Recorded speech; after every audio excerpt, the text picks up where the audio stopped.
నిన్న స్వామీజీ దగ్గరికి వెళ్తే నా టైం బాగుందన్నాడు. ఏంటి ఇలా జరుగుతుంది? అమ్మాయిల అక్రమ రవాణా కేసు మినిమం 10 సంవత్సరాలు శిక్ష పడుతుంది. నిన్ను శిక్ష ఎన్నేళ్లు పడుతుందని అడగట్లేదు, నన్ను శిక్ష నుంచి తప్పించగలవా అని అడుగుతున్నా. తప్పించడానికి అక్కడ ఉంది ఎవరు? ఎవరు? లక్ష్మీబాంబ. అంతేగా? చాలా కరెక్ట్ ఇన్ఫర్మేషన్ చెప్పావు నాయన.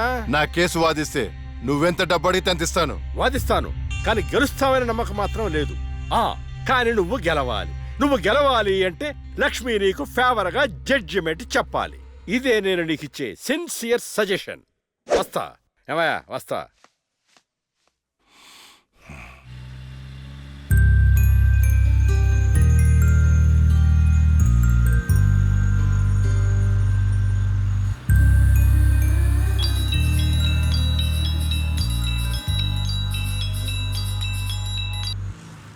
హలో, వైకుంఠాన్ని. నా కేసు విషయంలో పోలీసు నుండి లాయర్ల వరకు అందరూ నా చేతుల్లో లేదు లేదని చేతులు ఎత్తేస్తున్నారు. కారణం నువ్వంటే భయం. ఆ భయాన్ని కోరేట్ ఫిక్స్ చేశాను. కోటి రూపాయలు. నువ్వు రేట్ ఫిక్స్ చేసింది వాళ్ళల్లో ఉన్న భయానికి కాదు, నాలో ఉన్న నిజాయితీకి. నువ్వు కోటి పక్కన ఎన్ని సున్నాలు పెట్టినా దాన్ని కొనలేవు. ఏయ్, ఏంటే నీ పొగరు? డబ్బుంటే ఏదైనా కొనొచ్చనే నీ మైండ్ సెట్ క్యాన్సర్ కంటే డేంజర్. దానికి ఆల్రెడీ ట్రీట్మెంట్ స్టార్ట్ చేశా. ఏంటి నువ్వు చేసేది? కొన్నాళ్ల పాటు జనాల మధ్య తిరగకుండా ఊసలు లెక్క పెడుతూ చిప్పకూడు తింటే ఆటోమేటిక్ గా సెట్ అవుతావు. నిజంగానే ఇది లక్ష్మీ బాంబు. అక్క, నువ్వు సూపరే. నిజమా? వాడిని బెదరగొట్టేశావు. హై ఫై.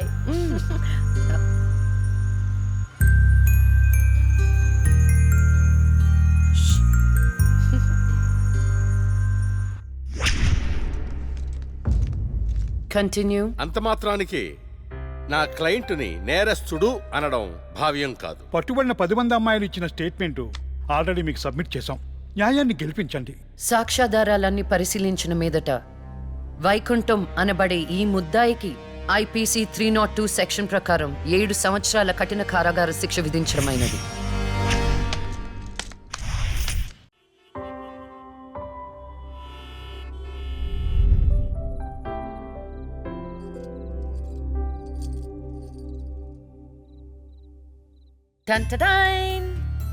భలే ఉన్నావక్క. ఏంటోనే భయం వేస్తుంది.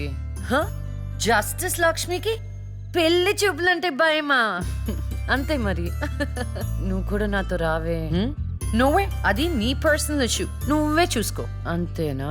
నీకేంటక్క, నాదిష్టే తగిలేటట్టుంది. నువ్వు బంగారం.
పురిటి నొప్పులు అనుభవించినంత సేపు నన్ను ఈ భూమి మీద ఉంచలేదు. పుట్టగానే చంపేశావు. పోనీలే, అక్క పుట్టింది. అమ్మ నాన్నకి ఒక్కగానొక్క కూతురు అనుకున్నా. వాళ్ళైనా ఆనందంగా ఉంటారని ఆశించాను, కానీ దాన్ని కూడా చంపేశావు.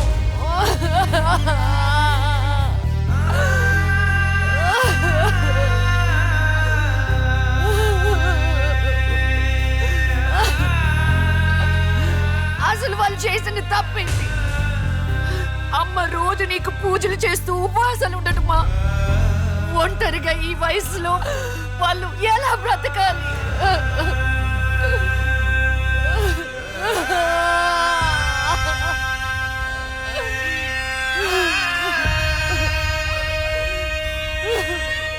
అక్కకు జరిగిన అన్యాయం చూసి తట్టుకోలేకపోయాను. పాపం ఆ దేవుడు కూడా చలించిపోయాడేమో. చిన్న వరం ఇచ్చాడు. అప్పుడప్పుడు అక్క శరీరంలోకి వెళ్ళే నేను శాశ్వతంగా తన శరీరంలో ఉండిపోయాను.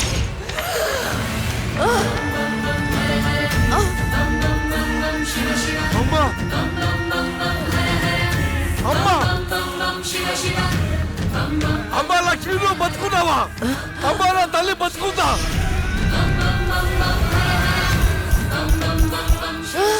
అమ్మా! అమ్మా! మీకేం కాలేదు కదా? నాకేం కాలేదు, నువ్వు పదమ్మా.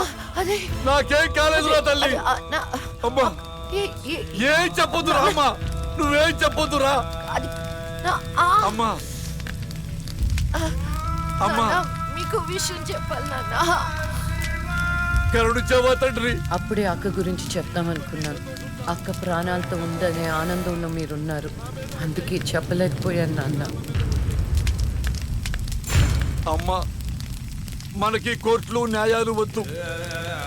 ఏ ఊరైనా వెళ్ళి ప్రశాంతంగా బతుకుతావమ్మా. అది కాదు నాన్న, నా మాట ఒకసారి వినండి. అమ్మా, నువ్వు బతుకున్నావని తెలిస్తే ఆ దుర్మార్గులు మళ్ళీ నిన్ను చంపేస్తారు. ఈసారి తట్టుకునే శక్తి నాకు లేదమ్మా. ప్రజల దృష్టిలో జస్టిస్ లక్ష్మి చచ్చిపోయింది. నా దృష్టిలో నా బంగారు తల్లి బతుకుంది. అమ్మా, ఇన్నాళ్ళు జనం కోసం చాలా చేశావు. ఈ ఒక్కటి నా కోసం చెయ్యమ్మా. ఈ ఒక్కటి నా కోసం చెయ్యి తల్లి. అది కాదు నాన్న, ఒట్టేయి తల్లి, చెప్పేది ఒకసారి వినండి. ఒట్టేయి తల్లి, ఒట్టేయి తల్లి, చెప్పు తల్లి.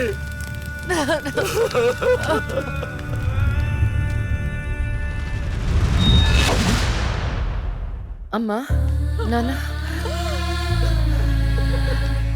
అమ్మా ఏడవద్దు, అమ్మా ఏడవద్దు, నాన్న ఏడవద్దు నాన్న. అక్కని చంపి ఈ కన్నీళ్లకు కారణమైన వాళ్ళని వదలను. వద్దమ్మా, వాళ్ళు అసలే రాక్షసులు, నిన్ను కూడా చంపేస్తారమ్మా. వద్దు. వదలొద్దమ్మా, వదలొద్దు. మీ ఎక్కని చంపిన వాళ్ళకి శిక్ష పడాలని మనస్ఫూర్తిగా కోరుకుంటున్నా. ఏమే, నా బిడ్డ మీద నాకు మనస్ఫూర్తిగా నమ్మకం ఉంది. అమ్మా, మీ అక్క ఏ న్యాయాన్ని నమ్మిందో దాన్ని నువ్వు బతికించాలి, బతికించాలి.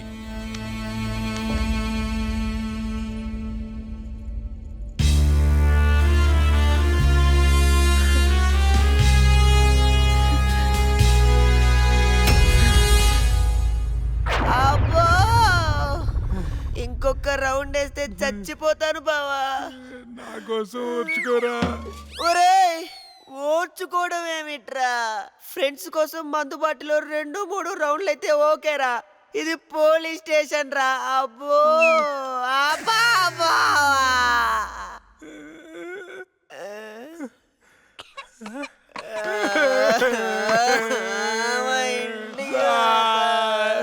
ఏంట్రా, ఏం డిసైడ్ అయ్యారు?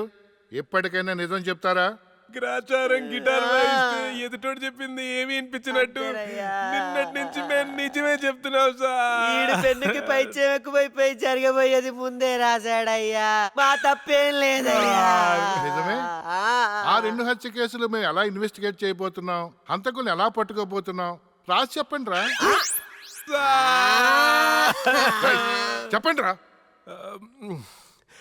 ఓకే సార్, చెప్తాను.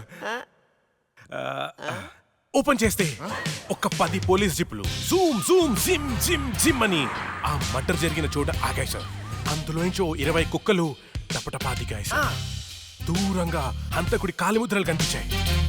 ఆ కాలిముద్రలను వెంటాడుతూ ఆ కుక్కలు వెనకాల పరిగెట్టాయి సార్. ఆపండి రా. పవర్ఫుల్ ఆఫీసర్ ఇక్కడ ఉండగా కుక్కలతో ఇన్వెస్టిగేట్ చేయిస్తారా? మరి నేనేం చెయ్యాలి?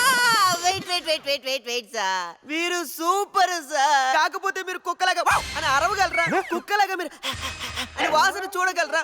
కుక్కలాగా మీరు చుట్టూ చుట్టూ పోయించగలరా? చెప్పండి సార్, చెప్పండి సార్.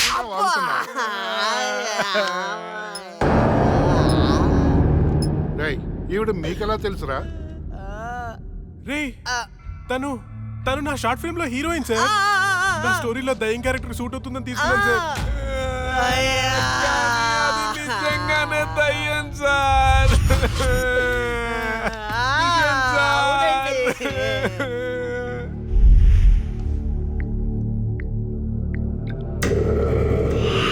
హలో, నేను నాగరాజు మాట్లాడుతున్నాను. చెప్పు నాగరాజు. నేను చెప్పేది విను.